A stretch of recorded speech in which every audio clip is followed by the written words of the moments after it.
Nous allons nous battre au quotidien, bien sûr, sur tous les enjeux. Dans les enjeux d'actualité, il y a par exemple la question des services publics. On voit bien avec le rail actuellement. Il ne s'agit pas de soutenir les syndicats, parce que les syndicats sont complices de la situation actuelle, évidemment, en ayant soutenu en toutes circonstances où on est. Mais le service du rail, il est menacé. Et les dessertes rurales qui ont déjà largement disparu, le sont encore plus demain.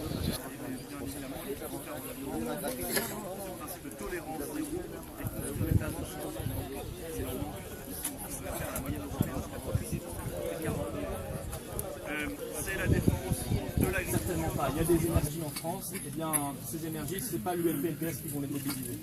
Ce sont les patriotes qui vont les mobiliser et nous allons les chercher une par une. Et c'est bien, le message que nous allons faire passer dans les mois qui viennent, en préparant bien sûr les élections. Alors, on ne sait pas comment, les élections régionales, quelle région, ça c'est une aussi qui est d'ailleurs totalement anormal en démocratie de ne pas savoir un an avant si on a des élections ou pas.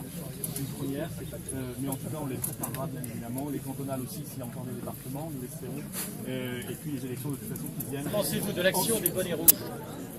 On l'avait, si vous voulez, nous l'action des bonnets rouges, on avait estimé que c'était assez sain de voir, et d'ailleurs ça avait déplu aux syndicats, M. Mélenchon qui les avait insultés, le gouvernement, etc., de voir que des gens étaient capables de se mobiliser en dehors des structures existantes, qui sont souvent des structures qu'on trahit, et qui avaient pointé assez souvent les vrais problèmes. J'ai vu dans les manifestations, on parlait de l'euro cher, on parlait du protectionnisme, on parlait du dumping social organisé, de la directive détachement. Je me dis là on va au cœur du problème, que n'abordent jamais d'ailleurs les syndicats. Jamais les syndicats ne parlent de ça.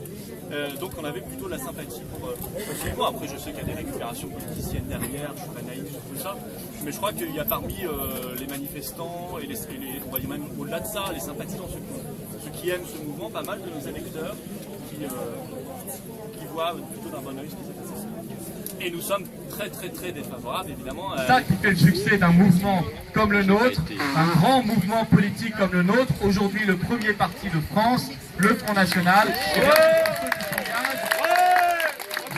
s'engagent dans les élections en étant candidats, ce sont ceux qui s'engagent comme vous tous, j'en doute pas, en étant militants, en étant sur le terrain, en étant chaque jour à essayer de convaincre nos compatriotes un par un, d'aller les tirer par la manche pour leur dire écoute, maintenant, il faut voter, il faut se mobiliser parce que la France va mal. Parce que la France va mal et qu'on a besoin d'un vrai changement.